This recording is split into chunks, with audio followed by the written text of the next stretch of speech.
En 1907 se descubrió petróleo en Comodoro Rivadavia. Era lo que el país agroexportador necesitaba para comenzar a industrializarse.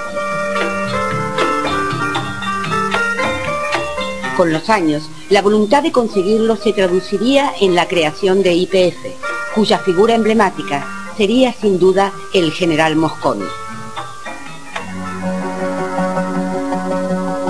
Se regula en la Argentina la velocidad máxima para los autos, 14 kilómetros por hora.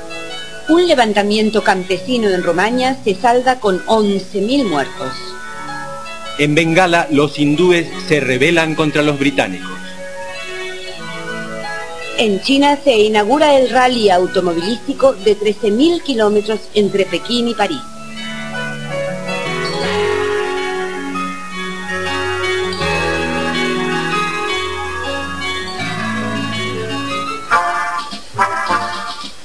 El 23 de julio de 1908 estalló en Tesalónica una revolución, la de los jóvenes turcos. Tesalónica, capital de Macedonia, era la ciudad más importante del Imperio Otomano después de Constantinopla. Los jóvenes turcos, representantes de una corriente nacionalista del ejército, aspiraban a un imperio moderno y centralista. Pronto amenazaron con ocupar Constantinopla, sede del sultán Abdülhamid II. Exigían la restauración de la Constitución de 1876, abolida en 1878 por el sultán. Durante 3 décadas, Abdülhamid había gobernado despóticamente. Presionado por los jóvenes turcos, el sultán reimplantó la Constitución y el sistema parlamentario.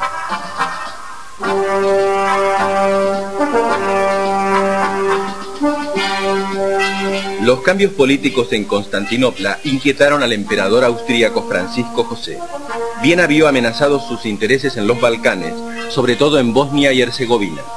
Estas provincias eran administradas desde hacía 30 años por Viena, aunque por el derecho internacional pertenecían al Imperio Otomano. En los Balcanes, un abigarrado mosaico de minorías étnicas, se habían enfrentado desde siempre los austríacos y otomanos.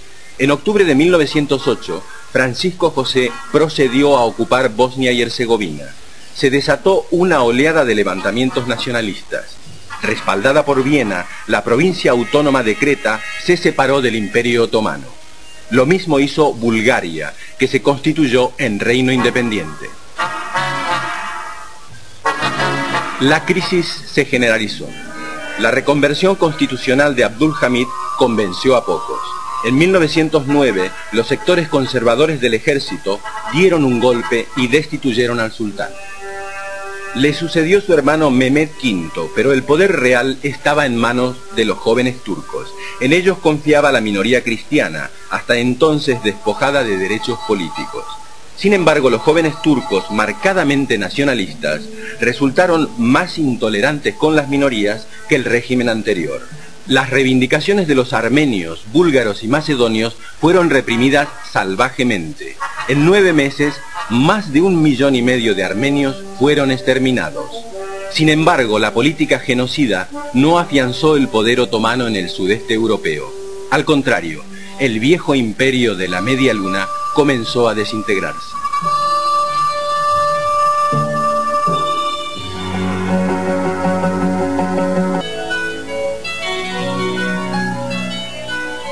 El 21 de junio de 1908, 250.000 sufragistas se concentraron en el Hyde Park de Londres. Hasta entonces las mujeres solo tenían derecho al voto en Finlandia, Nueva Zelanda, Australia y en 2 estados norteamericanos. La sociedad británica, aún imbuida del puritanismo victoriano, se conmocionó.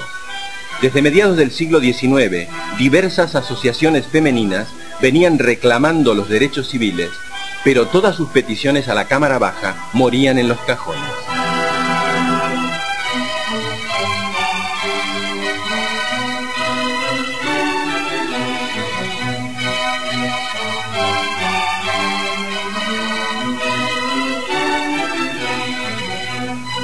En 1903, Emmeline Pankhurst y sus hijas Christabel y Sylvia decidieron llevar las reivindicaciones a la calle.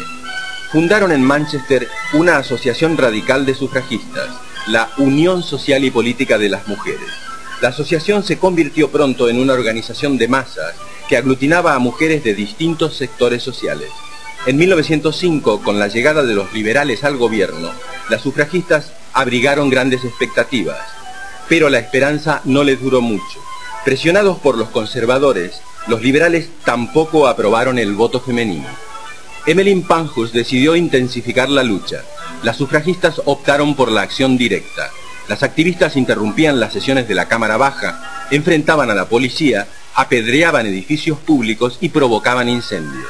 La organización logró centrar la atención de la opinión pública mundial y su ejemplo fue seguido en otros países, pero el derecho al voto femenino recién se extendería al terminar la Primera Guerra Mundial.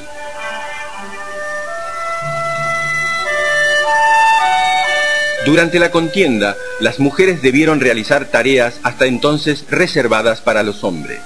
Gran Bretaña y otros países europeos no pudieron negarles el derecho al voto. En 1918, las inglesas mayores de 30 años pudieron votar, pero con muchas restricciones. 10 años más tarde, pocas semanas antes de que Emmeline Pankhurst muriera, consiguieron el derecho electoral pleno.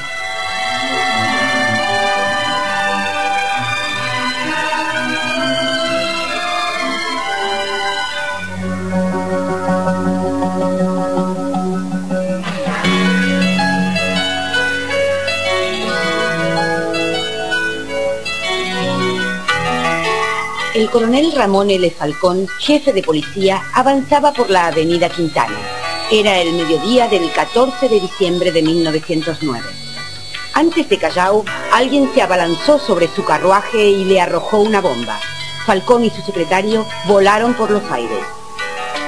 Simón Radovísky fue el autor del hecho. Su grito de «¡Viva la anarquía!» fue la rúbrica de un atentado que conmovió al país. Falcón en persona había dirigido el desalojo de numerosos conventillos donde era fuerte el anarquismo. Para los ácratas, Falcón era un blanco justificado. Menor de edad, Radovísky no pudo ser fusilado. Permaneció encarcelado en Ushuaia 20 años.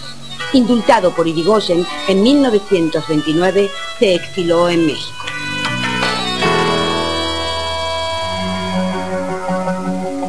El 10 de junio de 1909, el barco británico Eslavonia emite por primera vez un SOS.